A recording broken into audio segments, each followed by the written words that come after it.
Welcome back to the podcast. I'm Mo Piram with Asset Management Group. And as you can see, my co host, Andrew Nida, is on location in Pensacola, Florida. Andrew, how's it going over there? Oh man, life is it's not too bad, except I have to throw this out there, which Pensacola is beautiful, great time of year. As you can see in the backdrop, it's a bit cloudy, but we're here for a wedding.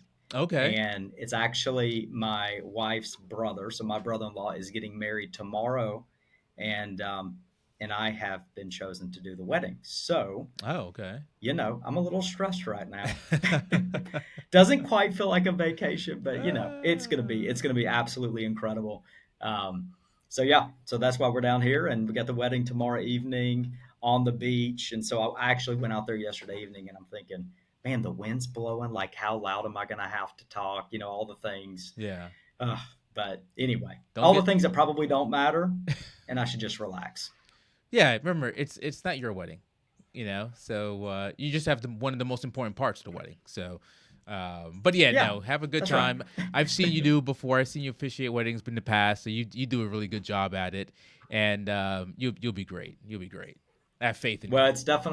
it's definitely an honor, and I'm excited about it. And I think it's interesting, the topic that we're covering today, and then of course me having the wedding. So it's going to be a fun topic. It's one that's personal to me. I have to say, I think this is true for actually any married couple. Like, who hasn't had their fair share of struggles in coming to like a common, you know, theme, goal, process of how to manage money in a relationship, right? I mean, it doesn't come without work, that's for sure. And I think we've all had our bumps in the road, with it along the way.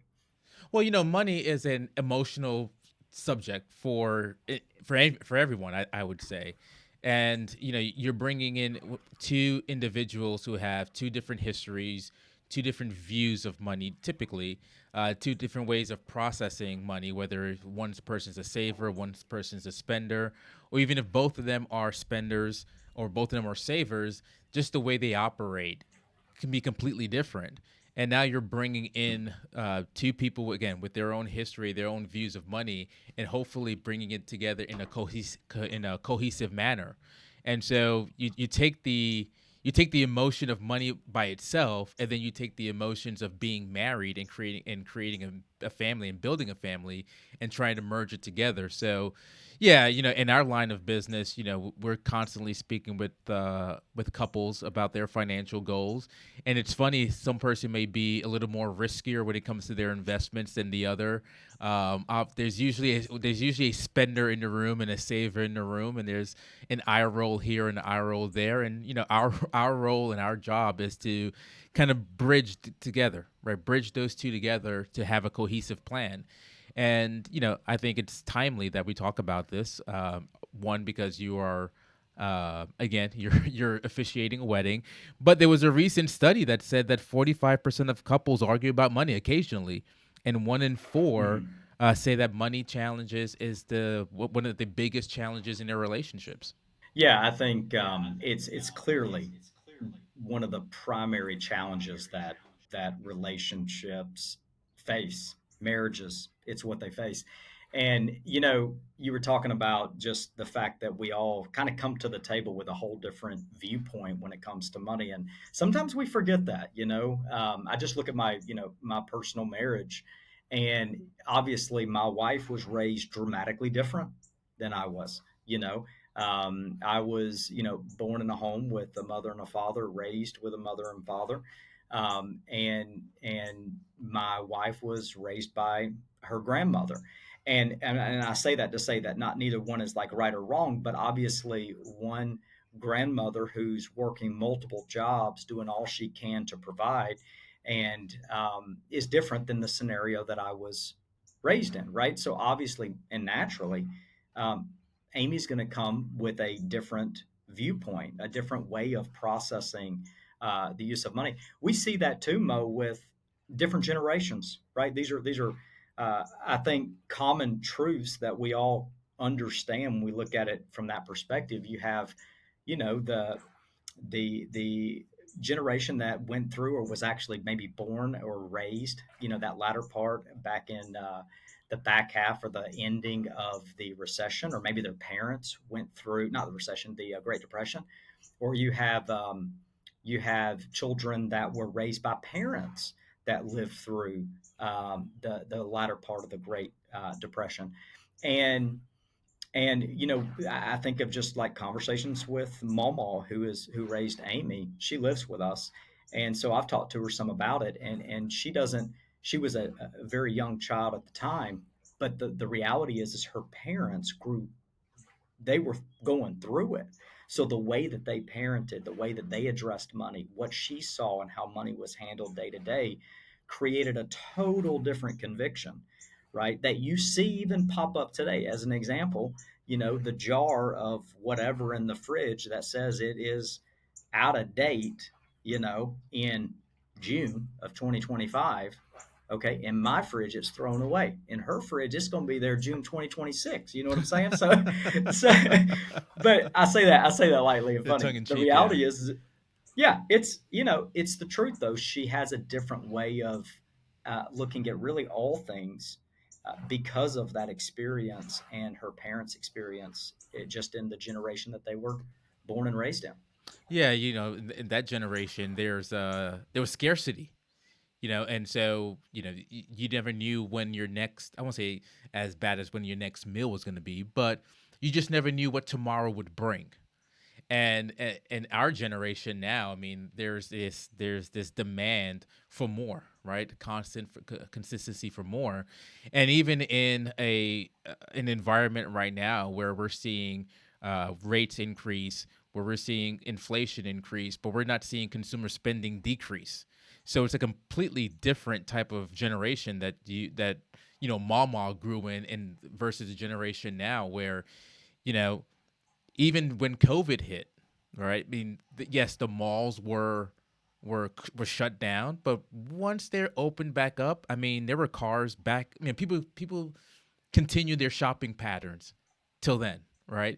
So again, a completely different time frame than the older generations. Uh, but yeah, I mean, I'd say money again. Money, the part of money, I think that mm, I think there's two areas when it comes to bringing two people together, from going from single to marriage, that tends to spike the conversations. Um, are we going to be who's going to be the well, not really who's going to be the spender, who's going to be the saver, but you may have a spender and you have a saver, and then maybe debt. How do we manage debt and navigate debt as a couple? Because you may have two people, one person is coming in with all the debt, and the other person isn't, right? But now you're working as a cohesive unit. How do you address the debt as a married couple? And yeah, I think that's one of the biggest challenges that couples face.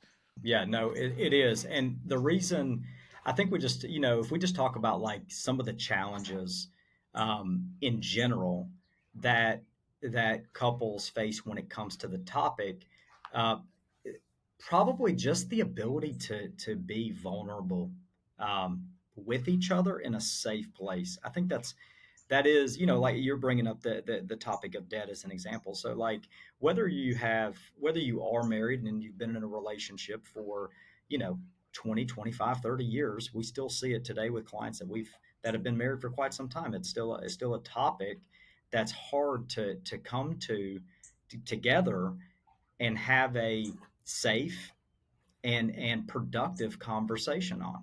And I think it's because for whatever reason, the difference between men and women as an example, or the difference between what you're talking about, maybe a spender and a saver, different personalities, but we have this tendency to either we want to solve the problem. So when someone's maybe the spouse is trying to be open and vulnerable, and it's a moment where we should be, providing a safe place for that conversation to develop and to happen, we immediately go into, hey, I'm going to solve the issue here. This is how we're going to fix it, and that's really not the right time to do that. But the topic's a challenge because we oftentimes just can't get to a place where we can have a healthy, conversation.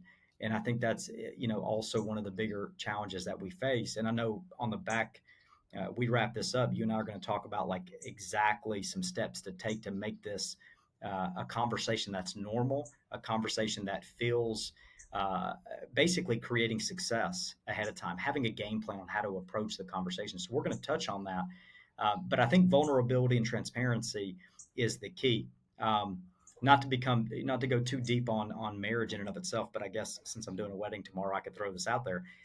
When you look at marriage being that it is a covenant from my perspective, and you look at the roles of two individuals, uh, the common theme between both is really sacrifice, so sacrificial love, submission to each other, a race to forgiveness, a race to to put each other first.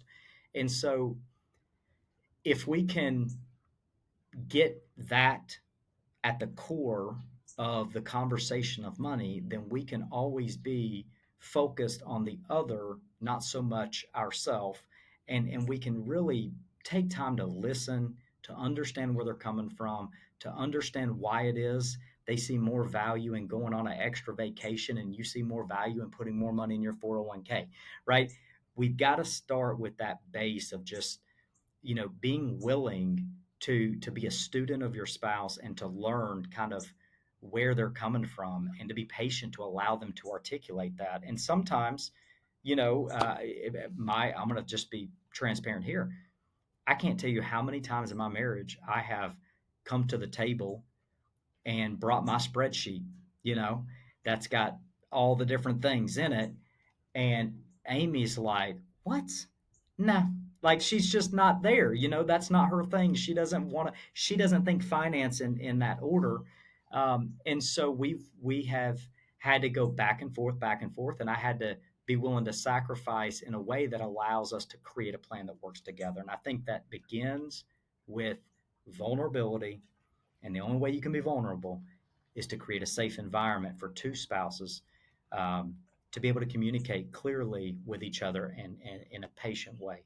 It's necessary. Yeah. Yeah, you kind of broke out.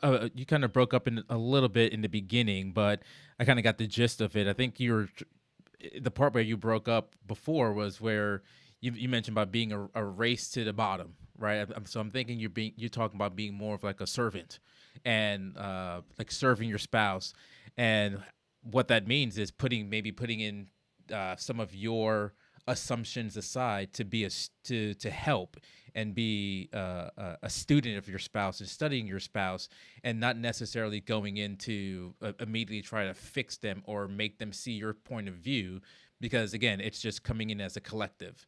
So I think I might have Yeah. missed that part in the beginning, but yeah, no, I mean, you're right. I mean, that those kind of conversations that you have with Amy, just that one example that you just mentioned, is a good thing, right? I mean, yes, she may look at the spreadsheets because you bring the spreadsheets to the table because that's how you naturally do it. You naturally look at the numbers and want to see the spreadsheets, want to see the big picture, want to see even the fine details behind it. And, as Amy may look at it and say, these numbers are just going to make my eyes roll, but I trust you. I trust that you have, as the head of the house, I trust you as, I don't need to know all the numbers because I understand that you are going to, point us in the right direction. So she's putting in that faith behind you, but that faith comes over time, right? And that's where the vulnerability, like you said, comes into play, where she's being vulnerable in a sense of, like, Andrew, these numbers, I can't look at these, and you're being vulnerable in the sense of, like, okay, Amy, I'm gonna trust that you trust me, and Right. maybe we look at the spreadsheets once a quarter instead of every year, or maybe you put the spreadsheets in a different way, right, to present the same message so the two of you can still be on the same page. um, I think another thing that um, couples come to the table with, as far as like how do they handle finances as from single to being married, is who pays the bills, right? In a sense of, if both spouses are working, but there's a discrepancy in income. So let's say one person in the one spouse makes 100 grand and the other spouse makes, I don't know, 40 grand, right? So there's a $60,000 difference between each of them, but I've heard some people say, well, we split bills 50-50. Well, that's a disproportionate, figure for the couple, for the spouse that's only earning 40, and the spouse earning 100,000. So I think some of that too is what can cause issues, as well as, do I have my own spending account? Do you have your own spending account? And then we have a joint account. So, so that way, if I want to go buy tickets to a Georgia game or tickets to a football game, I don't have to like ask for permission because I already have my own account, as long as the joint account is being filled up. So I think those kind of those questions and concerns happen a lot too. You're hitting on a good topic there, and one of the biggest challenges I think is the understanding of what type of structure are we going to implement together that's going to lead us to success. Okay. Uh, you're right in that, like, every story's different. So, when we meet with couples every single day, they could be young, they can be older, they can be second marriages, they can be married, widowed.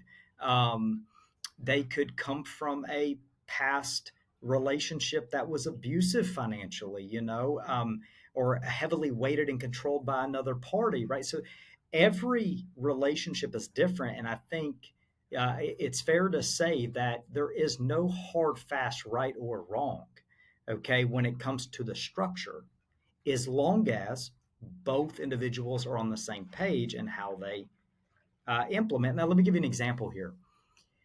Originally, we made a change, and I was adamant that I wanted my wife to use a Bass Pro Shop. Got to throw that out there. Household credit card for the household expenses, as far as like groceries and just things like that for the kids or the boys, and all those things. Well, there was a limit to that, but the limit wasn't the credit card limit. The limit was what we set in the budget, right? What was allotted to be used for groceries every week, that type of thing. Okay. Well, I took the old Dave Ramsey method away from my wife, the old envelope system. I took it away and gave her this credit card and said, "Hey, this is how we need to do it." She hated it. Hated it. And the reason she hated it is because she felt like she couldn't, see it. And I felt like using cash was dumb. I was like, this is silly. Why are we doing this? So, but the reality was it wasn't working. Okay. Just because I thought it was a good idea to go this direction, and basically laid this out. Hey, this is what we're going to do. Once we realized it wasn't working, I had to be willing, and I would love to say that I'm this, fantastic husband, and I pick up on it, quite quickly, and humble about it, and said, yeah, no, that's not the case. But either way, I did learn quickly, thanks to Amy, and we did pivot, and we did because we needed a system that worked for both of us, and so we ended up deciding on using a separate checking account that gets a direct deposit for our week to week. And Amy knows now, because she likes it this way, that hey, I don't have to worry about keeping track of what I spend. I just have to worry about not spending it below zero every week, because every week I get a new deposit for groceries and all the other things, right? So she's just managing a 7 day, you know, window of things that she takes care of in the household. And it works, right? So I think, to your point, one of the biggest challenges that couples have is being able to identify what type of structure in the operation of their financial life, the like you're talking about. Does he pay this? Does she pay this? Or do I need to pay off her debt if she's coming into the relationship with debt that I didn't accept? Maybe she made a crazy decision, or he made a dumb decision. And so we need to figure out first, what that structure looks like. But I would say there's many steps you can take before you even get there. Okay. And to kind of talk about, like, Well, I guess before we go there, I want to mention a few benefits here of like what happens if you do work together. Okay, there are a lot of challenges, but there is a whole lot of value if a husband and a wife work together to solve for what ultimately is actually their shared goals. And I think that's one thing we can't forget. Like we usually it's easy to pick the goals, right? Husband and wife, this is what we want to do, right? But it's a challenge to get there because we don't work together here. And so if you work together, it's awesome.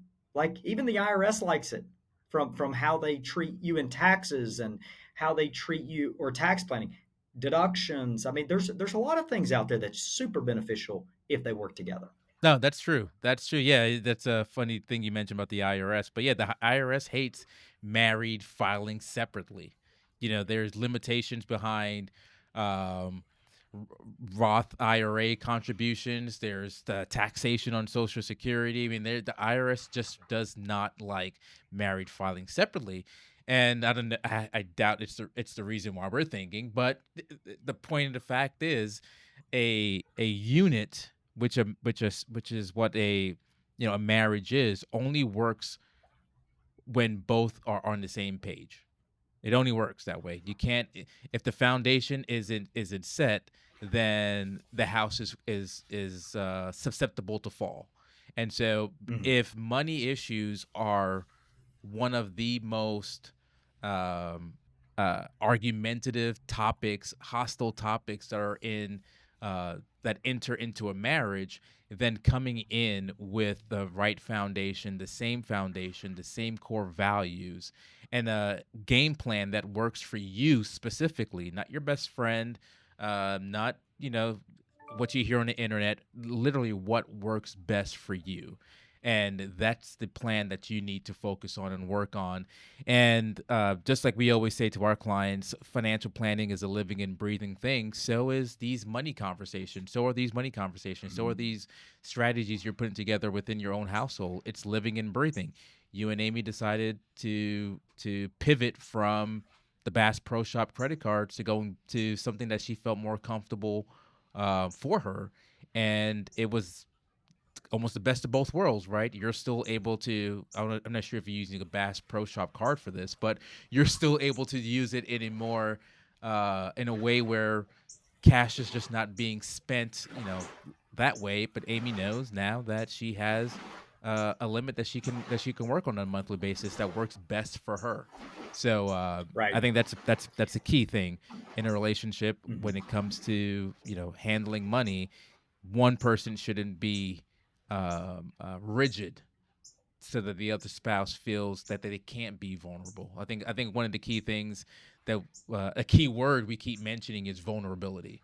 If Yeah. if money is going to be a topic that is constantly brought up in a relationship, then there needs to be a safe space and a vulnerable space to for both parties to be comfortable talking about it and addressing it. All right, Yeah. so some tactical moves, some strategic moves that couples can make. Well, first of all, before you do that, uh, some things that married couples should consider. One is you go from a as far as tax status and filing is concerned, you go from single to married filing jointly, right? And that offers a lot of benefits with respects to even something as simple as a standard deduction, right? That's a huge benefit for married couples. Yeah, yeah, you have standard deduction. You have now like if you are retired, you get the extra standard deduction as a married couple over the age of 65 with Social Security as well. Once again, working together, tax strategies that would follow that are huge and extremely valuable. Utilizing all of the excess deductions that are now on the table. Um, if you're working together, you can have potentially two Social Security benefits, right? Regardless if one of the spouse didn't have the earnings record to be able to support their own Social Security benefit. You have two cash, potentially, right? If two spouses are working, you got two income streams. If two spouses are working, you have two 401k plans, possibly. Um, maybe the spouse brings in the value of a pension or the value of a employer plan with a higher match. Um, you have the ability to, compound your goal to address liabilities, usually quicker. There are just so many things that are like, fruit on the tree. You just got to go get it. And there's a lot of benefit there. The way this starts is, I'm going to say, the first meeting that, and I think that's probably a great way to lay it out. I think the first step to take is maybe just go on a date first and foremost. Okay, don't stop dating your spouse, right? Take time to create an environment that is safe just right out of the gate by being with your spouse on a regular basis. I get it, life's busy. Many families out there still have kids in the house. Many families are dealing with a lot of different challenging dynamics.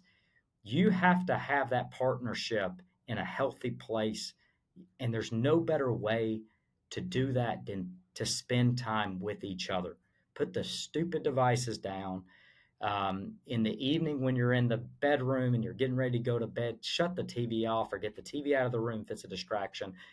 Put the cell phones down. Take some time, 5-10 minutes, communicate, talk, listen, um, and start creating an environment that's healthy. Okay, but then go to what I think is a great place, which is the fun topic. What are our goals as a couple? Like, what life do we want to live? What do we, just general, like, what does the future look like? And I think goal setting, don't worry about how you're going to get there. Just general goals, listing them is a great place to create this mindset of like, okay, I'm willing now to do the things that we need to do because that is important to me.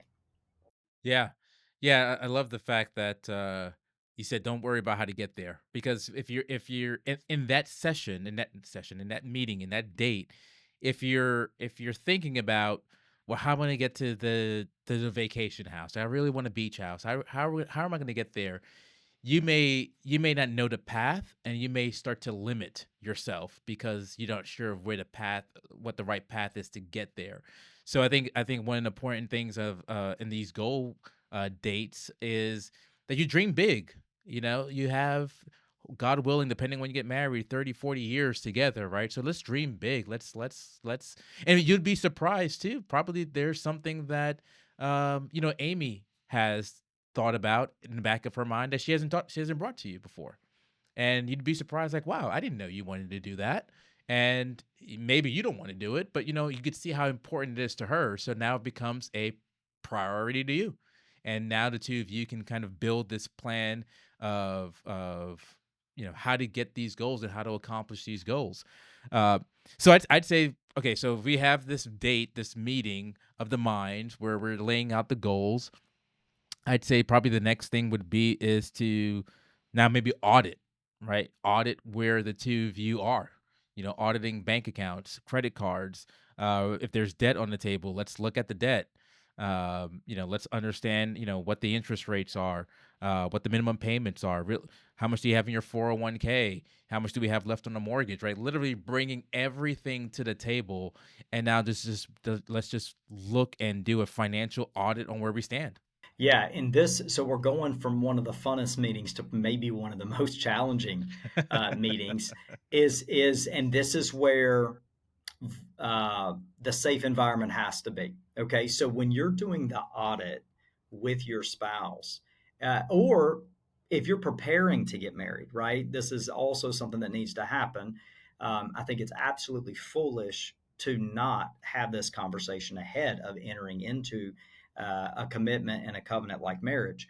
So um, the audit is like, let's disclose it all. Now, in this moment, you typically, because opposites attract, right? You have one spouse that's oftentimes the A type personality, the one that's more analytical, the one that wants the details.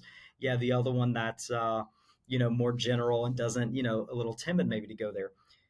Take time to keep the mouth shut and allow everything to come out. Okay. Help. Maybe, we have to do this, Mo, as you well know, our team with clients every day. they don't even, a lot of times clients don't even know, or some, where to even get a statement, right? So when you're talking about interest rates on a liability, um, you're, especially if it's a new relationship and they're talking about a loan that they have, and you're saying, okay, well, what's the interest rate? Well, I'm not sure. Well, that's not a moment to criticize their ability to know what the rate is, right?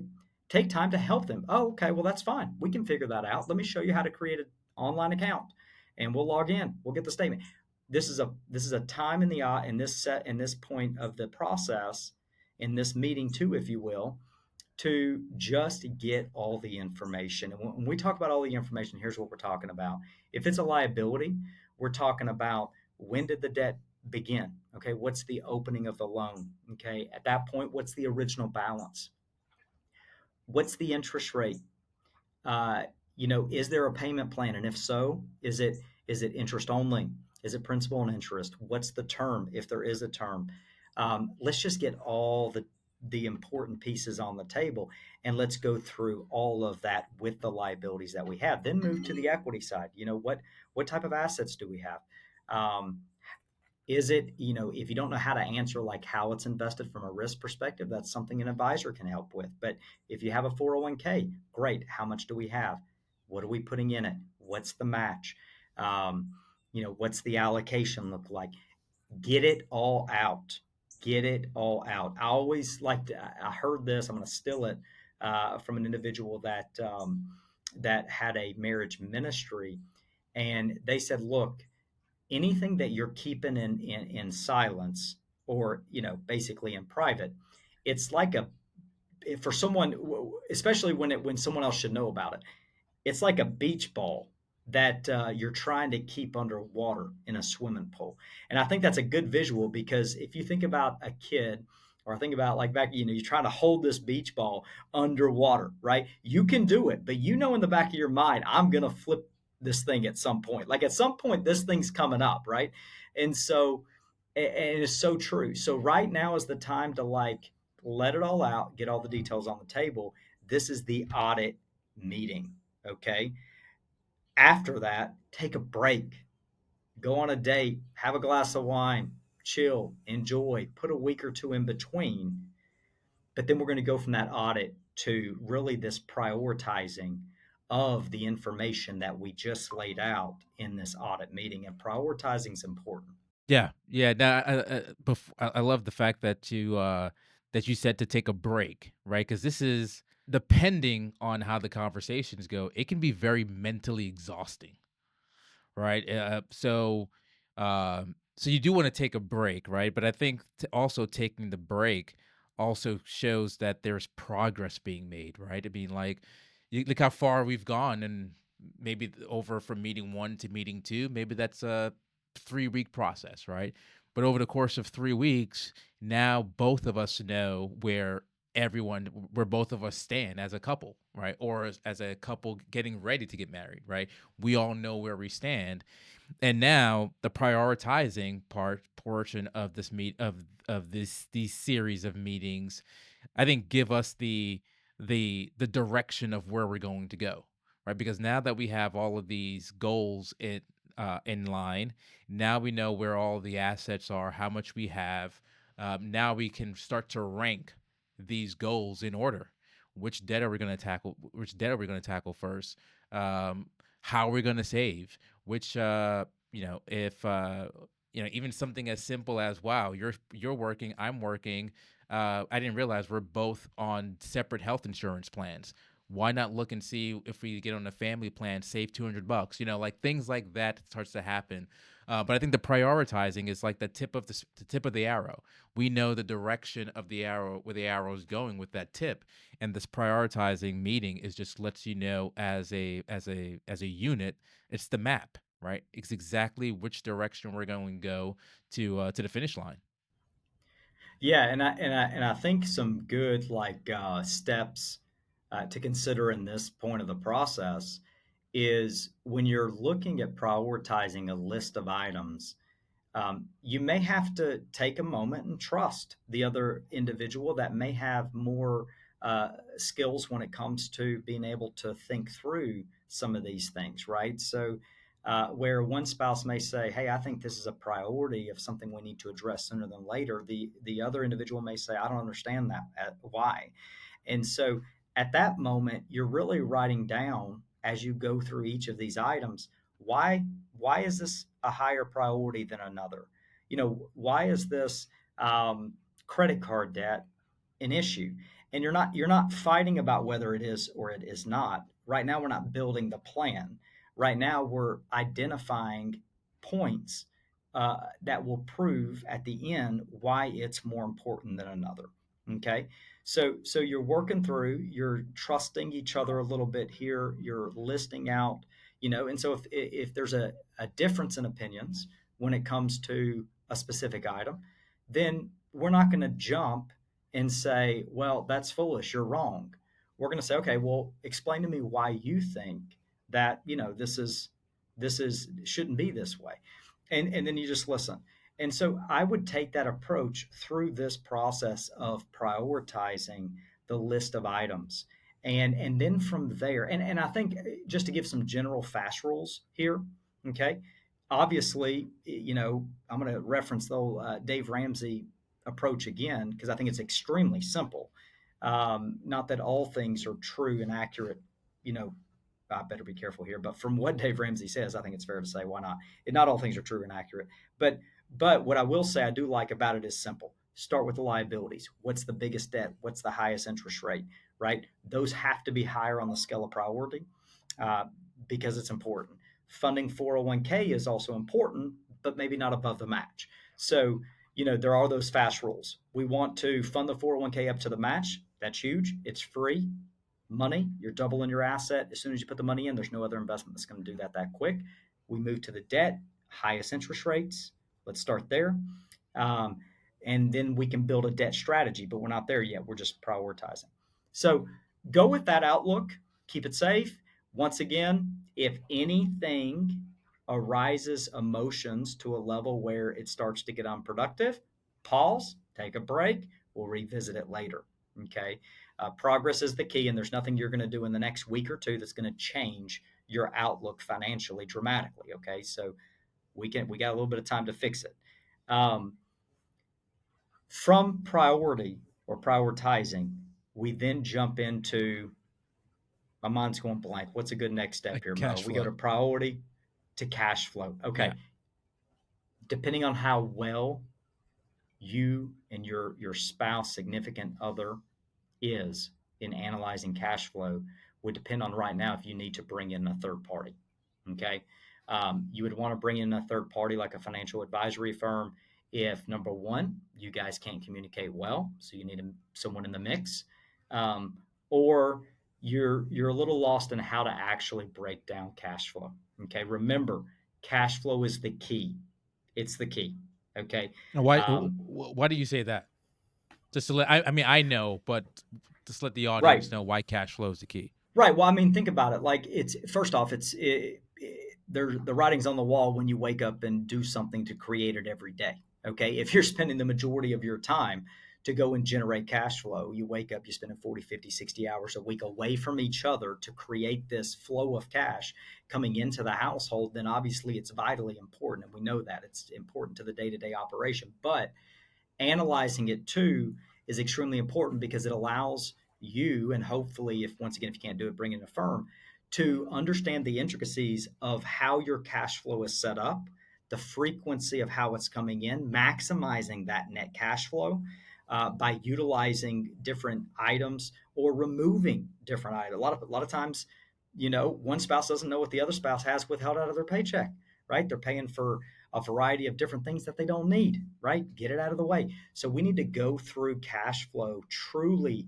do an audit there to understand it, to figure out what can be removed from it, to figure out how to maximize deductibility with it, and then utilize that net number to not just enjoy your life week to week, month to month, but to also address this priority list that we just made. It's going to be the basis of what really supports the plan that eventually you're going to build. Yeah, that's awesome. That's awesome. Yeah. No, I mean that is we talk to our clients all the time about cash flow is the driver, right? I mean, everything sounds great, right? We can have our goals in place. We can do the financial audit. We can start prioritizing our goals. You know, all of that seems perfect, right? We're making the right progress, but the implementation of this is based off our cash flow, right? And so if we don't know what our cash flow is, and you'd be surprised, a lot of people don't know this. A lot of people don't know where all their dollars are going, uh, and uh, and don't even know how to prioritize where, which debt should they pay off first. You know, do they have a strategy behind it? So again, the cash flow is very important. So the next steps are really, we have the goals, we've done the audit, we've prioritized where, we've ranked our goals in order. We have a great understanding of our cash flow. And what I would say is, at the end of all of that, we have a plan. We have a game plan of how we are going to be in a state of harmony, right? Because we both couples understand exactly where we're going. We both are addressing the goals that maybe have been, kept in silence, but now they're being brought in the forefront. Whatever that beach ball you were trying to hold down has now been exposed, right? And now you're working as a fine-tuned machine, right? You're working as a fine-tuned couple for that financial, I want to say for financial freedom, but for that financial uh, uh, security of a couple that you have. Yeah, and the whole goal here is to end with this final step of creating the plan. We did mention earlier about identifying the right structure that's going to work. Um, I tend to think of like a flow chart in my mind when I think about how to organize, the steps and the sequence and the process. But a lot of times, I think it's easy to kind of separate. This is the operation of our family financially, and then over here is the leftover in which we're going to use to address the goals. The priorities that we have, and so at that point, if you need some help to identify the structure that's going to work best, by all means, there's a lot of different ways. It's not a one size fit all. That's something that a good quality financial planning firm that's not just focused on investments but focused on your success can help you with. And then from there, you're right, Mo. The plan is the key. And then when the plan is created, and we now know, okay, this is what we want, this is how we're going to get there, these are the steps we're going to take. Literally every single paycheck we know what's happening, right? You can create systematics, you can create flows and transfers to make it all easy and all mindless, and then you move forward. You test it for the first month. You give yourself, you know, a score. Get back together, have a glass of wine, go out to eat, go to a coffee shop, whatever. Go do something fun. Talk about how you did the first month. Was it too aggressive? Did you feel like it was too tight? Were you able to meet the goals that you had? And then reassess and adjust, fine tune it. We do the same thing here with clients that are going into retirement. We build this off road ramp that's not like, hey, here we go. And by the way, you're retiring December and January. If you suck it up, you're done. No, we're going to build a way to test drive this thing, make the final adjustments, and now we're all on the same path. If you think about it, really, and it's just kind of coming to mind, a relationship with an advisor is very much the same thing that we're talking about, right? You're coming together, you're doing the audit, you're discussing a structure that's going to work, and you're building the plan, and the trust has to be. It's all the same thing. And so when you have a plan and you're implementing, then don't forget to reassess. Everything's living and breathing. Your goals may change, her goals may change, um, and it's important to revisit, have fun, do an annual, weekend or one night getaway with your spouse focused on the financial side of your life. Have fun, also mix in some work, and then keep that baby going, because eventually, you do the consistent and the small things correct. Let me rephrase that. You do the small things consistently the way you should do them, being a good steward of the plan you built, those goals will come to pass. I love it. I love it. Yeah, I mean, if I were to boil it all down, it's communication, right? You have that great communication with each other, and both of you are on the same page. And yeah, hopefully, like you said, at the end of the day, uh, we celebrate the wins. We do the simple things. We do the small things, make them simple, and we just continue to revisit. I think that's another thing that I want to make sure that the audience gets is that you revisit the plan, right? Just don't give yourself a high five that you created it and you're on the same page and you never look back at it. You always want to constantly look back and make sure because life throws us curveballs, and you want to have that plan adjust for those moments. But I think this is a wrap, and I think this was good quality tips, strategies, things for couples to look at and think about as they're navigating their money world. And yeah, as always, we're here to empower you, to educate you, and to keep you focused on what's important. And if money issues are an issue within your household, then take some of these steps and some of these tips and implement them. Well, I think that's a wrap, Andrew. I think this was a great quality conversation, like we always have. And you know, enjoy your time in Pensacola, right? Yeah, Pensacola. Pensacola. Yeah, and please keep me in your prayers. It's going to be a lot of fun. But yes, and I think um, the ending goal for everybody: avoid the 40% stat that Mo mentioned Oh, earlier. that's You right. know, Yes, right? yes, You get one life to live.